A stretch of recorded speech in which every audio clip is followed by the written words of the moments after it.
Good morning, Badgers, or good day, whatever time you're watching this.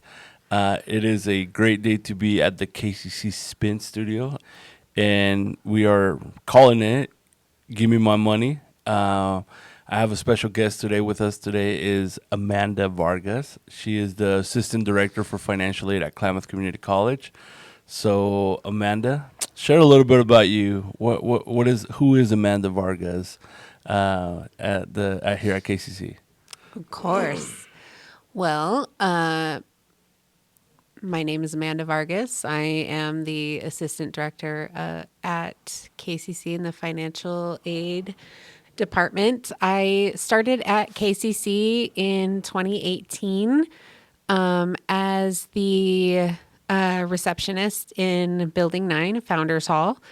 I then moved to the financial aid advisor position, and now I am where I am. I graduated at KCC in 2018 with a business degree, and then I graduated while I was working at KCC with a bachelor's in management, and then I graduated while also working at KCC with an MBA at SOU.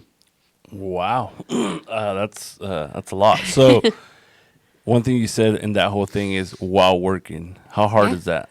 And I'm assuming you got kids. Yes, I actually have 5 kids. I have 2 stepsons and 3 daughters. Holy smokes! Yep. And you were working full time all those degrees. Yep. What do you think is the best advice you can give to a student that's working and that has a family and it's just kind of going? I was a first gen student, and one of the main things is that you have to create your own support system, and it is kind of hard finding your own support system, but you just really have to keep it pushing because Wow. you have to create your goals, and in order to achieve those goals, you really have to see the light at the end of the tunnel. Did you ever feel like giving up? Oh yeah, for sure. I For sure. I broke down a few times when I was doing that. Yeah. I think the hardest part is like feeling like you're focusing on like on school, and then you're looking at your kids or you're looking at your spouse or partner or whatever, and you're like, wow, I could be doing something with them, but I'm studying or I'm doing homework or I'm locked up in whatever Yeah. you're studying. Yeah, that's Yeah. That was one of my main things is my oldest daughter, she would always be like, "You're always doing homework, and you'll understand. You'll understand when I'm done." wow, master. That's amazing. Congratulations. That's to do all that while Yeah. working full time, and you said 5 kids. I mean, that's a lot of work. Yeah. Good job. I think that's really what KCC is about. You know, we try to better ourselves, not just here at work, but like individually, right? And sometimes I think a lot of employees at KCC are constantly working, or they're doing something else. They have a business, or they're just working on their education, right? Like it's Yeah. just about growing and leading the way. So congrats for being a first gen and going all the way to a master's. Jeez. You go, girl. So, in your role as the financial aid assistant director, we are in week 4. So, we just got done with what's called disbursement. So, tell me about what disbursement is. What does that mean? We are hoping that new students are watching this, perhaps upcoming students that are not sure what's going to happen at KCC, or even parents that are kind of following along with their student. And we don't have a lot of this information very clear. So, in simple terms, like where are we at right now? What was disbursement? What does that look like from your point of view? So this term was our first term doing direct deposit with the Bank Mobile, Yes. which is also who OIT and SOU uses. So we disperse always during the second week of the term. That is when financial aid, our office, does the processing. So the students that selected their preference. So we actually had a lot of students think that it was a scam email that went out. Hey, we talked about that last episode. If you watched our last episode, I showed you guys the letter and I said It's not a scam. Please follow the directions. Yeah, we had a lot of students call in and say that they threw theirs away. So we had to Oh, have no. them call customer service, get new activation codes and everything. So any student that has not selected their preference for direct deposit, please get a hold of our office or the business office at KCC so then we can get you selected for your direct deposit preference. But we have done our first disbursement. First disbursement is always, always, always the third Tuesday after the start of the term. Third Tuesday, not second. Third Thursday. Yeah, third Tuesday. And those that have selected direct deposit with your personal bank, those personal banks can hold your direct deposit 1 to 2 business days. Okay. Yeah. So it might be available on Thursday. Yeah. We have had students calling like that third Tuesday saying that they Where haven't. my money? Yeah. Where's my money? Give me my money. Yep. Yeah. No. So, what if you're a brand new student, and so most students hopefully got the Oregon Promise, maybe they qualify for Pell Grant or Oregon Opportunity. What if they're brand new out of high school and they had to get loans for whatever reason? What does that do for them, or what does that mean to a first time borrower? So those that are first-time loan borrowers won't get their loans until 30 days after the start of the term. That is a requirement by the Department of Education. So you'll get yours the first Tuesday of November, which is, I believe, November 5th. So it's nothing that we decide as of KCC. It is just a requirement by the Department of Education. Okay, so for first time borrower, 30 days. So Yes. does that mean that if they got Pell Grant or Oregon Opportunity Grant, they get that disbursement on the third week and then the rest comes at then? Yes. So 2 disbursements for them. Yes. So don't panic if it's like, oh my gosh, I didn't have enough or whatever. Mm-hmm. Okay. So let me ask you a question. What would you say to this statement? I cannot afford to go to college. Do you think that's real now in 2024? No. Why? No. Because there is so many unclaimed scholarships out there that students don't apply for. And being the one that actually manages the scholarship section of the website, students just need to go out, apply, take the time to do those scholarship essays and everything, and actually dedicate their time to their goals in order to, actually get that financial aid. That's true. What do you think it's the biggest mistake that you or your office sees on students on their financial aid, whether it's like coming from high school to KCC? I know that in our office, we work in the same area. We see a lot of things that they forgot, right? But in general, what do you think would be the number one? Like, what's 2 things that you would tell every parent or every new student about? So we do see a lot of students miss the Oregon Promise deadline. Ouch. It's a Yeah. big one. Yeah, It's a lot of money on it the is a table. big one because they don't think that they will qualify.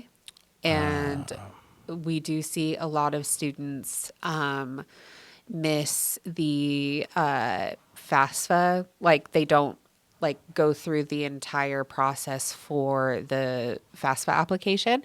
And so it will disqualify them for Oregon Promise. Yeah. So like they don't complete it, the Yeah. FAFSA, and the Oregon Promise, they just auto disqualify themselves. Mm-hmm. Is there any penalty to fill it out and not use it? The Oregon Promise? So if they don't use the Oregon Promise, then they'll basically get a missed term, and then it will disqualify them. But let's say I'm in high school and I think I am, the best athlete in my high school, and I'm going to go to the University of Oregon, so I don't want to fill out the Oregon Promise. Do I lose anything just to fill it out? Does it penalize me to fill it out? No. Every time that we go to high schools, I always encourage students, always, always, always fill it out anyways, because I see so many students come back to Klamath or wherever just because they're Yep. homesick or whatever. And then they They end missed up, out. yep. And they're like, I didn't fill out my application. And Yep. I'm like, sometimes I can get it to where they will accept a waiver. She has. I've seen Yes. it. But, I always encourage them to fill it out anyways. Yeah, we have a lot of students that come back and like, oh, I didn't do so good over there, and now I want to come back. And it's like, where's the Oregon Promise money? Too late, too late. Yep. So another thing, so people got disbursement depending on what they qualified for. I mean, everybody's different, but assuming a student gets a extra money back, right? We have a lot of young students, especially, 18, 19, and then even non-traditional students are a little bit older, and they don't know, right? Like all of a sudden they go, in this case, they check their bank account, and it's like, holy smokes, I got 1,500 or 2,000, right? What is your best advice from a financial advisor, from just being here and done college yourself? Like, what is the best advice you would give them to do with that extra money? Because we can tell when disbursement happens, because that's when we see all the new Jordans around campus and on new AirPods. And I mean, live your dreams, right? That's cool. But I think part of college is critical thinking, and part of college is like planning ahead and being like, just thoughtful about what you want to do. What would you say from your perspective? Says you see the back end paperwork of it, and you also see the front end of it. So if you don't need loans, don't accept them. Straight and simple. Because I was one of those students that was just, I didn't know any better being that first time student, that first gen student. I just accepted everything because I didn't know any better. Right. So if you don't need loans, don't accept them. But if you just have all those grants and everything, like all the grants, OOG, the Oregon Opportunity Grant, the Oregon Promise, FSCOG, the Pell, and everything, save or invest as much as you can, Nice. So just in case there's something in middle of the term that happens, your car breaks down, that money's there if you Yeah. need it, if you need shoes, Jordans aren't always the answer, but So don't it's ball out. Don't nice. ball out with all that extra money and spend it in one weekend. Yes, Yeah. exactly. Yeah, I think that's really key, to save the money for a rainy day. The terms are long. Yeah. They're 2 months and a half, 10 weeks and 11 finals. Yeah. What would you say that when a student gets their, save, invest, that's the advice that you give them, but what would you say is the most, I don't know, difficult thing about college that you see maybe our students here at KCC deal with? Do you think it's finance? Do you think it's support? What do you think is the most difficult thing here at KCC? I do say the finances because housing is really expensive. We Yeah. have seen housing go up quite a bit as cost of attendance has risen Yeah. a lot. Yeah. So if you can save that money, for your rent and everything, that would be the most ideal thing that I would say. Yeah. What is the best time to apply for the next FAFSA cycle?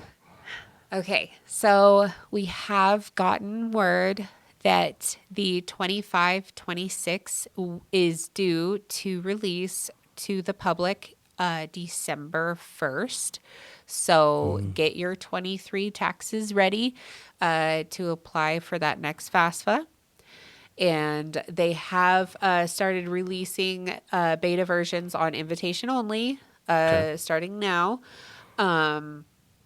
Only a few have been invited, but it is due to release to public December 1st. Nice. That's a good day to remember. Yes. Is it a myth or is it a fact that the sooner you apply, the more money you get?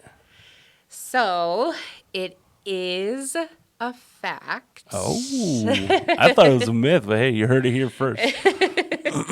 Because we have students that can get certain grants and scholarships because some scholarships base it off of your dates that you have applied for your FAFSA and everything. And those scholarships, once they run out, they run out. So the sooner that you apply for your FAFSA, then Awesome.